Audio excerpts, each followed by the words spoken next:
Well, as the sign says, welcome, willkommen, bienvenue, welcome once again to another Property Matters. Of course, starring Hamish McClay of Search Convey, our Lord and Master who started this all up with me, and Wendy Gibson, one of our trusted advisors, who from the First Time Buyers Club. .uk, an amazing resource for people who are trying to get on the property ladder, but are frankly scared of all the many twists and turns that can happen between cup and lip. But as usual, our topics today are really digging in to what's really going on right now. And we call this one Regret, Reality, and Repair Bills. And to start us off, Hamish, would you kindly say a few words? Well, for this week, I have to give my thanks to Homeowners Alliance, who I always sort of keep abreast of what they're saying, because they do say some very interesting things. So do look them up on the internet. The only disadvantage with Homeowners Alliance, you have to read it. The great thing about attending our podcast, you can listen in. We're not going into such great detail as I do on Property Alliance, but we are speaking about a subject which is an important one. And depending on where you actually sort of sit, and we've got a great person to sort of give us some insight here, it's quite a dramatic thing, particularly for first-time buyers, the regret about what they've bought. Or something didn't quite match up, and it could be all sorts of different sort of reasons for it. And what we're trying to do is find out what could it be that people could do to make it just that little bit better for them. So to make sure that 1 in 3 people, which it is almost as bad, 1 in 3 people aren't sort of saying, oh, crikey, I wish I hadn't done that now. Because as we well know, 1 in 3 transactions falls through for one reason and another. And if you've got another 1 in 3 people saying, oh, I don't like, that only leaves 1/3. What's the remaining 1/3 saying?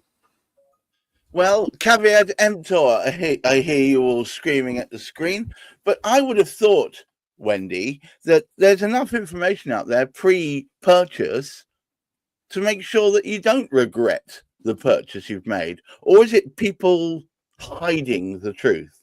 Do tell.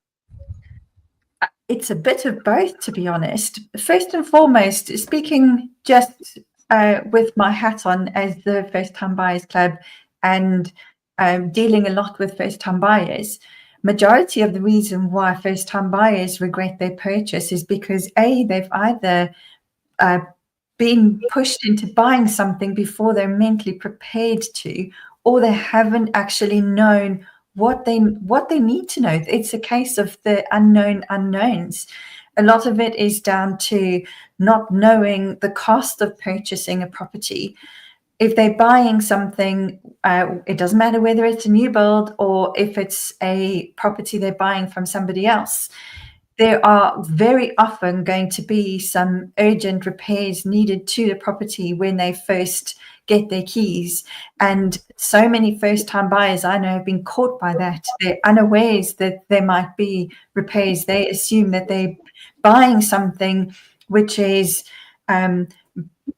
freshly wrapped with a bow and in pristine condition. And sadly, in spite of the fact that they might even be buying a new build property, quite often there are snags. Well, hang on.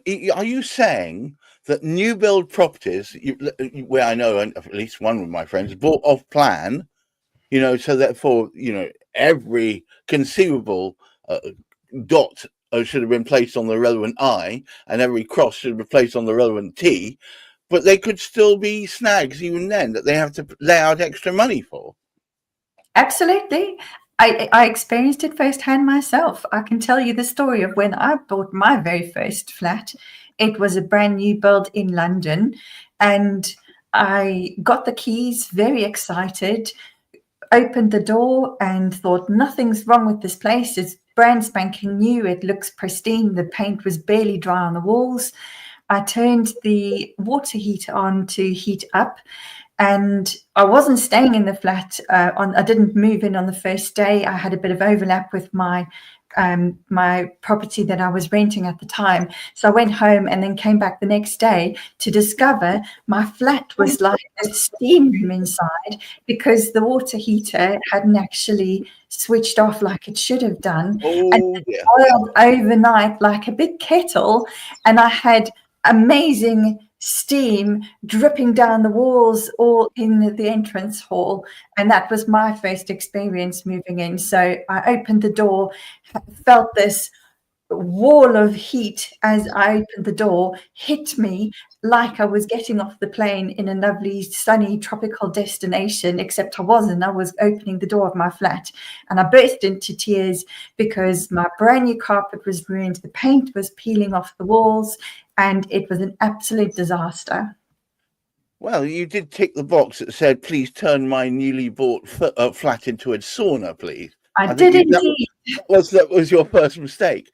Hamish, it appears to me, with all the information certainly provided by you guys, part of what Hamish does is finding amazing information, and being part of IPSA, and we'll know about IPSA tomorrow, the independent personal search agents, that people should be pre-armed and pre-warned, shouldn't they?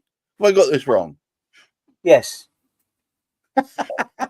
Okay, and thank you for that, Hamish. No, carry on. We are seriously challenged. One would hope, and it was the whole impression when I first developed my business, that by going through what we did, we were arming that buyer particularly, because we aimed at buyers. We were working really on behalf of buyers, mostly in that very first instance before things changed. And we felt that we were gathering all that right information. Now, the only trouble is the information is only right if the information is correct. We subsequently found, actually, although somebody might have been given planning permission and building control of ticked a box, it doesn't necessarily mean it was built effectively. And it does actually bring back to what you actually sort of said quite early on, that the buyer really does need to look. And in fact, may I suggest, you don't just look the once. You perhaps look 2 or 3 times. Go at 3 different times a day and check it out. What's it like first thing in the morning? What's it like at 10, 11 o'clock at night? If you're gonna invest money in it, you don't want to have to change over and turn around and say, I hated that. Because as I found out when I was stopping in London just recently, the underground train went underneath where I was actually sort of stopping. I didn't realize that prior to actually sort of arriving there. But the worrying thing is, even though I can get some good information, it's only information which is held by the council.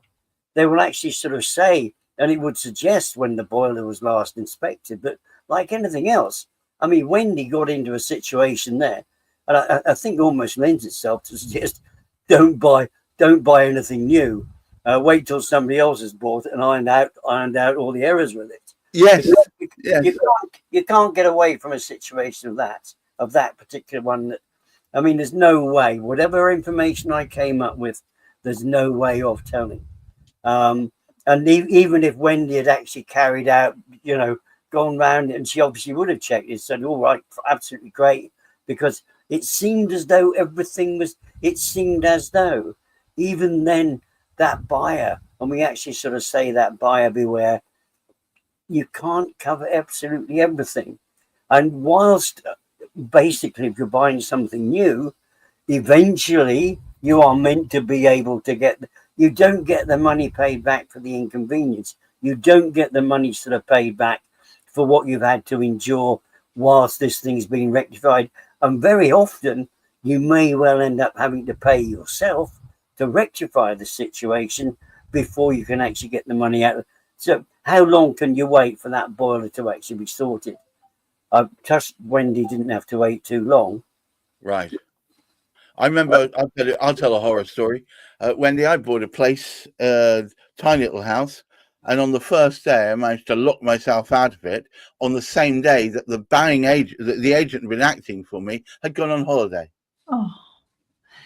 Yeah, I mean, I've locked myself out of my house as well, and 3 locksmiths later before I finally managed to find one who can help me break back in again. Well, I had to break in myself.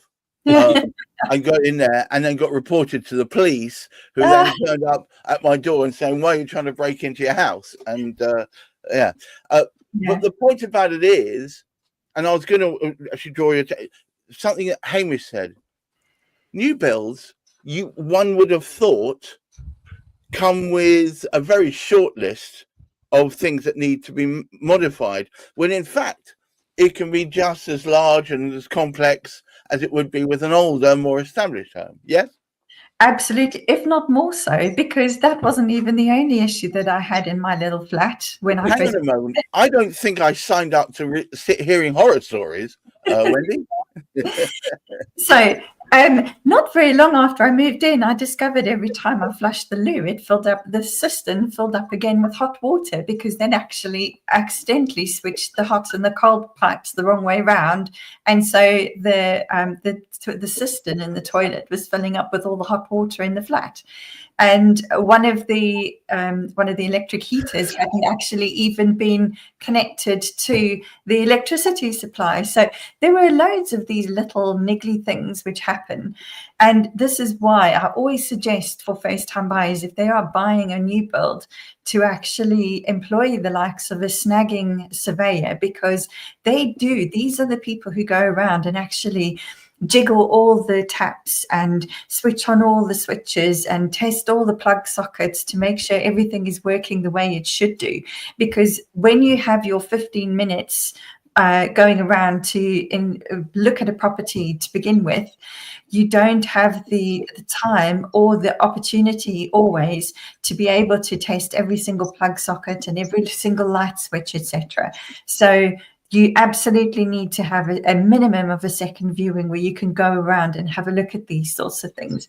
But this is where also having the likes of your surveyor, an electrician, a gas engineer, these are all people who are there to advise you together with your solicitors to make sure you know exactly what it is that you're buying.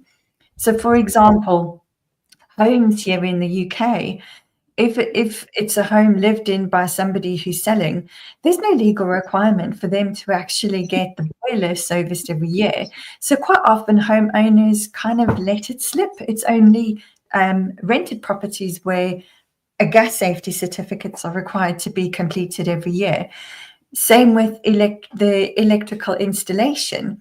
So I'm always suggesting to first-time buyers that they don't just get a level 1 or a level 2 survey done, whichever is the most appropriate for the type of property that they're buying, but they should also get an electrical installation condition report, also known as an ECR, by an electrician. And they should also have, if they don't manage to get a confirmation that the boiler has been serviced or a gas safety certificate has been done before they even move in. That's the first thing that they should be getting completed so that they can start their ownership journey on the right footing with all of these things up front, knowing exactly what issues there are with the property.